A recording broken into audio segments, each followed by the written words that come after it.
مگر ساری باتیں شائستگی اور خرینے کے ساتھ عمل میں آئیں۔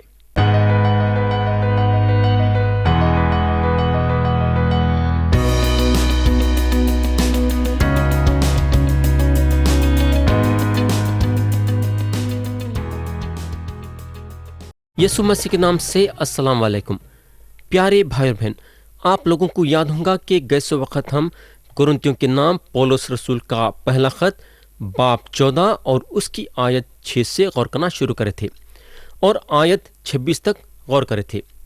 آج سے ہم آیت 27 سے غور کرنا شروع کریں گے۔ ہم پڑھیں گے آیت 27 سے آیت 40 تک، جو کہ یہ باب کی آخری آیتیں ہیں۔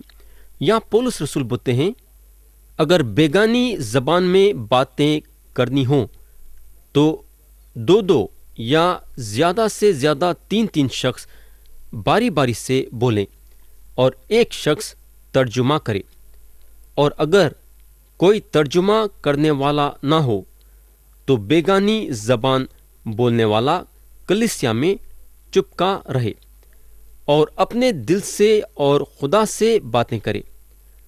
نبیوں میں سے 2 یا 3 بولے اور باقی ان کے کلام کو پرکھیں، لیکن اگر دوسرے پاس بیٹھنے والے پر وہی اترے تو پہلا خاموش ہو جائے، کیونکہ تم سب کے سب ایک ایک کر کے نبوت کر سکتے ہو، تاکہ سب سیکھیں اور سب کو نصیحت ہو، اور نبیوں کی روحیں نبیوں کے تابع ہیں، کیونکہ خدا ابتری کا نہیں بلکہ امن کا بانی ہے، جیسا مقدسوں کی ساری کلیسیاؤں میں ہے۔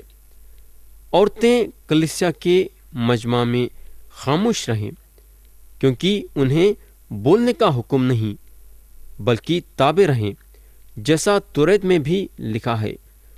اور اگر کچھ سیکھنا چاہیں تو گھر میں اپنے اپنے شوہر سے پوچھیں، کیونکہ عورت کا کلیسیا کے مجمع میں بولنا شرم کی بات ہے۔ کیا خدا کا کلام تم میں سے نکلا یا صرف تم ہی تک پہنچا ہے؟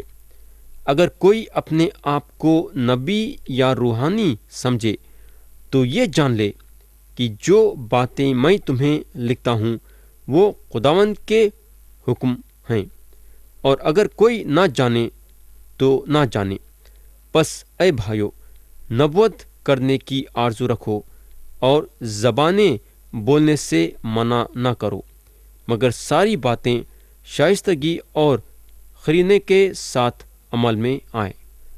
تو یہاں خدا کا کلام بتاتا ہے کہ اگر ہم غیر زبانوں میں بات کرنا چاہتے ہیں تو 2 یا زیادہ سے زیادہ 3 لوگاں، وہ بھی باری باری سے بولنا، یعنی کہ ایک کے پیچھے ایک، اور ایک جنا وہاں تیار رہنا وہ غیر زبان کا ترجمہ کرنے کے لیے۔ مگر ایسی بھی ہو سکتا ہے کہ ترجمہ کرنے کے وقت وہاں کلیسیا میں اس وقت نہیں رہیں گا، تو جو غیر زبان میں بولتا ہے تو اس وقت انہیں غیر زبان میں نہیں بولنا بلکہ اپنے دل سے اور خدا سے باتیں کرنا۔ اس کے علاوہ خدا کا کلام جو بتاتا ہے وہ یہ ہے کہ کلیسیا میں نبیاں ہیں تو وہ نبیوں میں سے 2 یا پھر 3 نبیاں نبوت کرنا، اور جو باقی ہیں ان لوگاں جو ہیں یہ نبیوں کے کلام کو پرکھنا۔ لیکن دوسرا جو اس کے پاس بیٹھا ہے اور اس پہ نبوت نازل ہوتی ہے، تو پہلا آدمی جو خدا کا کلام بول رہا تھا انہیں خاموش ہو جانا۔ پیارے بھائی اور بہن، ہم کو معلوم ہونا چاہیے کہ وہ زمانے میں کئی نبی تھے جو نبوت کرتے تھے۔ اگر ہم اعمال کی کتاب باب 21 اور اس کی آیت 9 دیکھیں گے تو ہم کو معلوم ہوگا کہ فلپس کے بیٹیاں نبوت کرتے تھے، اور یہ باب میں ہم کو بتایا گیا ہے کہ اگبوس بھی نبوت کرے۔ تو وہ زمانے کے کافی نبیاں تھے جو خدا کے طرف سے لوگوں کو خدا کا پیغام پہنچاتے تھے۔ آگے کلام بتاتا ہے کہ پولس رسول کرنتیوں کے کلیسیا کو یہ بتائے کہ ان لوگاں سب ایک ایک کر کے نبوت کر سکتے، تاکہ سب لوگاں سیکھے ویسا اور سب کے سب نصیحت پائے ویسا۔ تو ہر ایک کو موقع ملتا تھا یہ بتانے کے لیے کہ خدا کی طرف سے ان لوگوں کو کیا پیغام ہے۔ تو نبیاں جو ہیں خدا کے طرف سے کچھ نہ تو کچھ پیغام لاتے تھے اور کلیسیا کے سامنے رکھتے تھے۔ آگے کلام بتاتا ہے کہ خدا ہڑبڑی یا گڑبڑی کرنے والا خدا نہیں ہے، بلکہ امن قائم کرنے والا خدا ہے۔ خدا ہمیشہ امن اور چین پسند کرتا ہے۔ تو میرے بھائی، کیونکہ ہمارا خدا امن اور چین کا خدا ہے، اس لیے ہم بھی جب خدا کی عبادت کرتے ہیں تو ہر چیز میل ملاپ کے ساتھ کرنا اور امن اور چین کے ساتھ کرنا۔ اس وقت بھی جب آپ خدا کے دیے ہوئے روحانی نعمتیں استعمال کرتے ہیں تو ہڑبڑی یا گڑبڑی کے ساتھ استعمال کرنا نہیں چاہیے، بلکہ امن اور چین کے ساتھ۔ اگر آپ عبادت کرتے وقت ہلچل مچائیں گے تو یہ بات بہت ہی خراب ثابت ہوں گی، اور کیا ہوگا بولے تو کلیسیا جو ہے خدا کو موقع نہیں دیں گی ان کے درمیان کام کرنے کے لیے۔ تو یہ بات کا خیال کرنا بہت ہی ضروری ہے۔ تو کلیسیا کی عبادت حساب کتاب سے امن کے ساتھ ہونا چاہیے۔ آگے کلام بتاتا ہے کہ عورتیں جو ہیں کلیسیا میں خاموش رہنا۔ ان لوگوں کو کلیسیا میں بولنے کا حکم نہیں ہے، بلکہ ان کے لیے یہ حکم ہے کہ عورتیں حکموں پہ عمل کرنے والے رہنا۔ پیارے بھائی اور بہن، جب خدا کا کلام یہ بتاتا ہے کہ عورتیں کلیسیا میں نہیں بات کرنا، تو خدا کا کلام کس بارے میں بات کر رہا ہے؟ آخر ہم اس کا کیا مطلب نکال سکتے ہیں؟ اس کا مطلب یہ ہے کہ کیا عورتیں کلیسیا میں نہیں بات کرنا؟ اگر ہم باب 11 اور اس کی آیت 5 دیکھیں گے تو خدا کا کلام وہاں صاف صاف بتاتا ہے کہ عورتیں بھری عبادت میں دعا اور نبوت کرے۔ اس کے علاوہ اگر ہم باب 12 سے 14 میں دیکھیں گے تو ہم کو معلوم ہوگا کہ عورتوں کو خدا کے طرف سے روحانی نعمتیں دی گئی، اور خدا کا کلام ان لوگوں کا ہمت اور حوصلہ بڑھایا کہ ان لوگوں روحانی نعمت یسوع مسیح کے بدن میں استعمال کر سکتے ہیں۔ ہم کو معلوم ہونا چاہیے کہ عورتیں اپنی خدمت خدا کے طرف لگانا ہے، اور عورتیں کلیسیا کے عبادت میں حصہ لے سکتی ہیں۔ کورنتھیوں کے رہن سہن میں عورتیں جو ہیں بھری بھیڑ میں مردوں کے ساتھ سوال جواب نہیں کر سکتی تھی۔ تو تھوڑے عورتیں جو یسوع مسیح پہ ایمان لائے تھے یہ سوچنے کو لگے کہ یسوع مسیح میں جو ان لوگوں کو آزادی ملی ہے وہ آزادی ان لوگوں بھیڑ میں مردوں کے ساتھ سوال جواب کرنے کے لیے استعمال کر سکتی ہیں۔ اس کی وجہ سے کیا ہوا بولے تو کلیسیا میں ٹوٹ پھوٹ ہو رہی تھی۔ اس کے علاوہ وہ دنوں میں مذہبی طور سے عورتوں کو تعلیم نہیں دی جاتی تھی، مگر مردوں کو تعلیم دی جاتی تھی۔ تو عورتیں جو ہیں کلیسیا میں عبادت کے وقت سوالیں اٹھا رہی تھی، جو کہ ان کے سوالوں کا جواب ان لوگوں کو گھر میں مل سکتا تھا، مگر کلیسیا کی عبادت کے دوران یہ عورتیں سوال کرنے سے عبادت میں خلل پڑتی تھی۔ تو خدا کا کلام ان لوگوں کو یہ بتانا چاہ رہا تھا کہ ان کی آزادی کلیسیا کی عبادت میں خلل نہیں پیدا کرنا۔ تو پولس رسول کا جو مطلب تھا وہ یہ تھا کہ کلیسیا میں ایکتا پیدا کرنا اور عورتوں کو ایک حساب کتاب سے لے کے چلنا۔ آگے خدا کا کلام بتاتا ہے جہاں پولس بولتے ہیں، اگر کوئی اپنے آپ کو نبی یا روحانی سمجھے تو یہ جان لے کہ جو باتیں میں تمہیں لکھتا ہوں وہ خداوند کے حکم ہیں، اور اگر کوئی نہ جانے تو نہ جانے۔ میرے بھائی اور بہن، یہ ایک صحیح امتحان ہے۔ اگر ایک آدمی آج یہ بولتا ہے کہ انہیں ایک نبی ہے یا پھر روحانی ہے، کیونکہ انہیں غیر زبان میں بات کر سکتا ہے، تو انہیں یہ بات جان لینا کہ جو بات پولس رسول بول رہے ہیں وہ خدا کا حکم ہے۔ آگے پولس رسول بولتے ہیں، پس اے بھائیو، نبوت کرنے کی آرزو رکھو اور زبانیں بولنے سے منع نہ کرو، مگر ساری باتیں شائستگی اور خرینے کے ساتھ عمل میں آئیں۔ پیارے بھائی اور بہن، ایک آدمی جو یسوع مسیح پہ ایمان لایا ہے اس کے لیے عبادت بہت ہی اہم رکھتی ہے، اور کلیسیا کے لیے بھی یہ بات اہم رکھتی ہے۔ ہماری کلیسیا کی عبادت ایک حساب کتاب سے ہونا چاہیے اور گڑبڑی کے ساتھ نہیں، تاکہ ہم خدا کی عبادت کریں، خدا کی تعلیم سیکھیں اور خدا کی خدمت گزاری کرنے کے لیے تیار ہو جائیں۔ جن کو عبادت کرانے کی ذمہ داری ان کے ہاتھوں میں سونپی گئی ہے، یہ خیال ضرور کرنا کہ ان لوگاں ایک طریقے سے عبادت کو آگے لے کے بڑھے، ان لوگاں اس طریقے کا انتظام کرے کہ گڑبڑی نہ ہو۔ تو پولس رسول یہاں صاف صاف بولتے ہیں، نبوت کرنے کی آرزو رکھو اور زبانیں بولنے سے منع نہ کرو، مگر ساری باتیں شائستگی اور قرینے کے ساتھ عمل میں آئیں۔ تو یہاں اگر ہم دیکھیں گے تو پولس جو ہیں نبوت پہ زور دیے ہیں۔ ان کا بولنے کا مطلب یہ ہے کہ خدا کے کلام کو لوگوں تک پہنچانا اور پڑھانا سب سے اچھی بات ہے، اور اس معاملے میں میں خدا کی شکر گزاری کروں گا۔ یا انہوں بولتے ہیں ساری باتیں شائستگی اور قرینے کے ساتھ عمل میں آئیں۔ یہ ایک زبردست قاعدہ ہے۔ ایک صاحب بتا رہے تھے کہ جب انہوں امریکہ کے جنوبی حصے میں تھے اور ایک میٹنگ میں گئے تھے، انہوں بتا رہے تھے کہ میں اقرار کرنا چاہتا ہوں کہ وہ میٹنگ میں اتنی گڑبڑی تھی کہ پورا گڑبڑی نظر آ رہا تھا، ساری عبادت گڑبڑی میں کٹی۔ لیکن پیارے بھائی بہن، یہاں پولس بولتے ہیں اس طریقے سے خدا کے کام نہیں ہونا چاہیے، بلکہ حساب کتاب سے اور امن اور چین کے ساتھ ہونا چاہیے۔ تو میرے بھائی اور بہن، یہاں ختم ہوا باب 14 اور اب ہم اٹھائیں گے باب 15 اور پڑھیں گے اس کی آیت 1 سے 4۔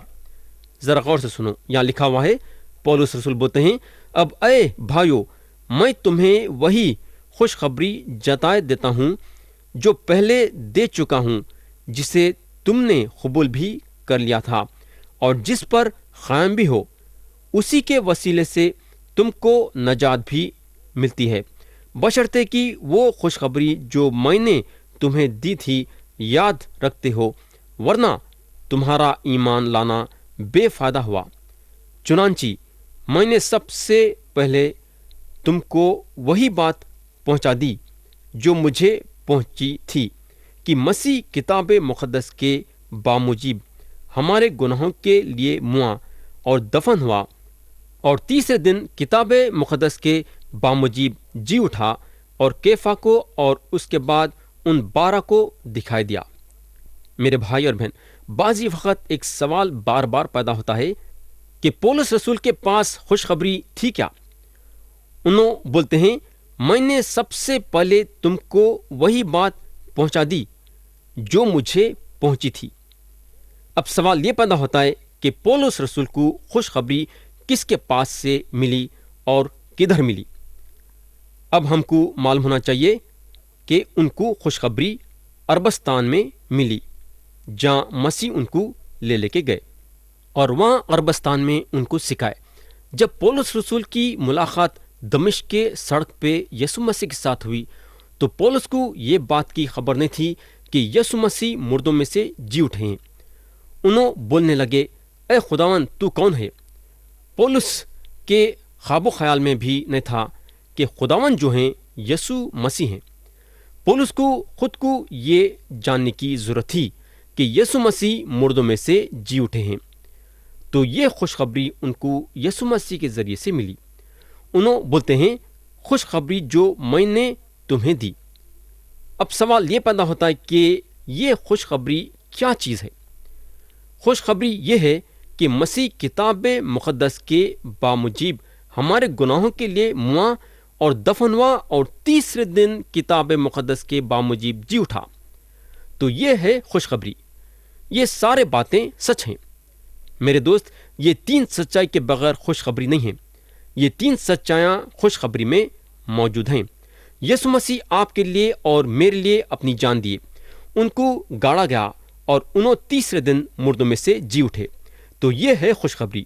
خوشخبری یہ نہیں بولتی کہ ہم کچھ کرنا چاہیے، مگر خوشخبری یہ ضرور بولتی ہے کہ جو چیز یسوع مسیح کو کرنا تھا وہ انہوں کر دیے۔ یسوع مسیح کیا کام کرے؟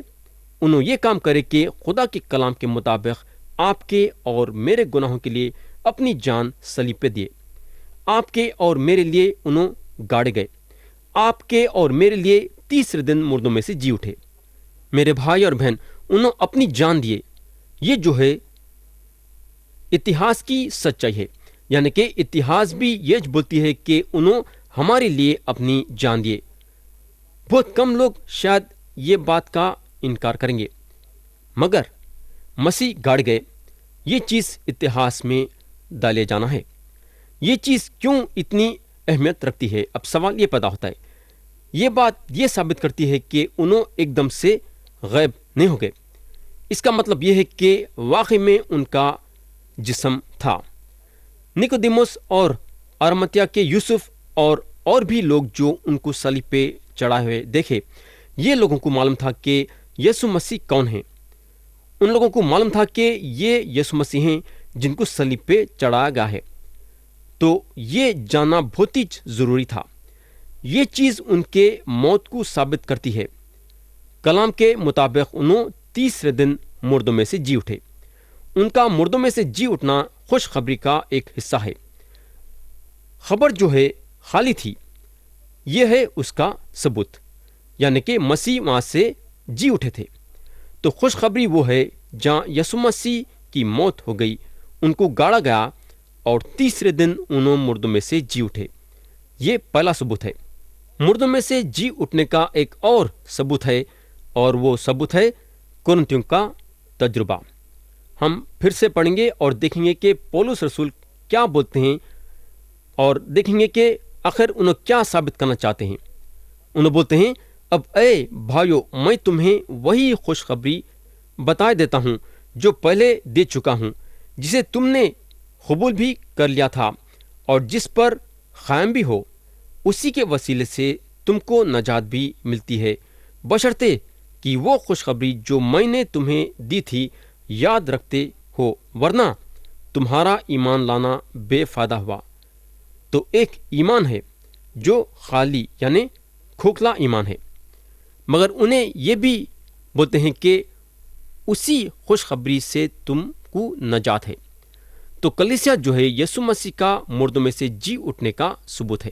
میرے بھائی اور بہن، یہاں جو ہے عورتیں یسوع مسیح کا پیغام ان کے شاگردوں کے پاس لائے۔ یہ سچائی ان لوگوں کے ذمہ داریوں کو بدل دی۔ یہ سچائی کلیسیا کو قائم کری۔ 2000 سال سے کروڑوں لوگ یہ بول چکے ہیں کہ یسوع مسیح زندہ ہیں۔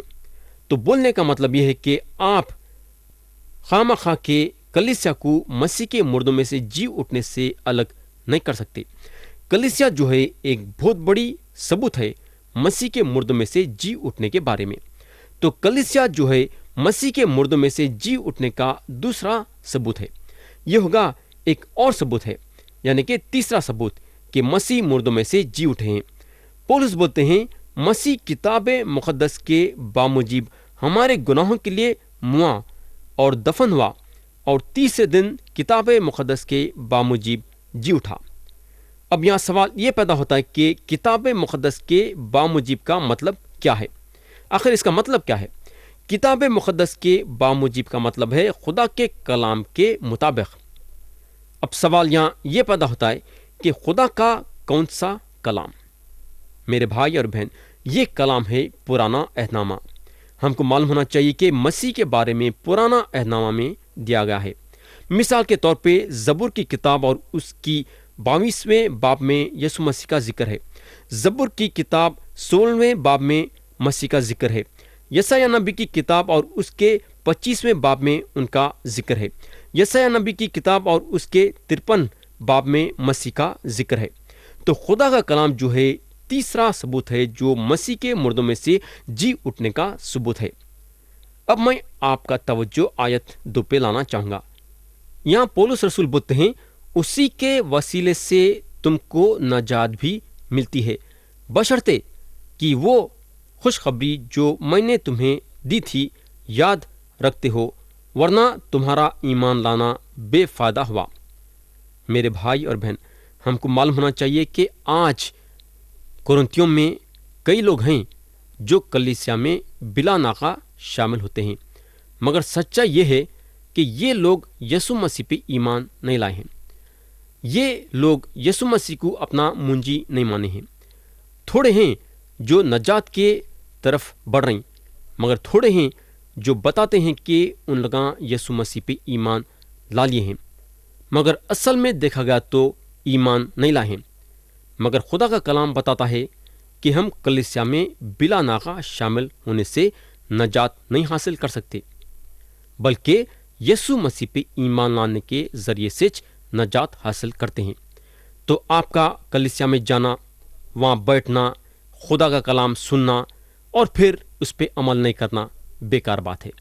اگر آپ کا ایمان یسوع مسیح میں نہیں ہے تو آپ کا کلیسیا میں شامل ہونا بھی بیکار ہے۔ آخر آپ کیوں شامل ہونا چاہتے ہیں جب آپ یسوع مسیح پر ایمان نہیں رکھتے ہیں؟ تو میرے بھائی اور بہن، آج آپ اپنے اپنے دلوں کو جانچنا ہے، کیا آپ کا ایمان یسوع مسیح میں ہے کیا؟ اور اگر نہیں ہے تو کیا آج آپ یسوع مسیح پر ایمان لانا چاہیے کیا؟ مرضی آپ کی ہے اور فیصلہ آپ کا ہے۔ تو پیارے بھائی اور بہن، یا میں کلام کو ختم کرنا چاہوں گا یہ دعا کے ساتھ کہ خدا ہم سب کو آج کے کلام کے ذریعے سے برکت دے۔ یسوع مسیح کے پیارے اور بلند نام میں آمین۔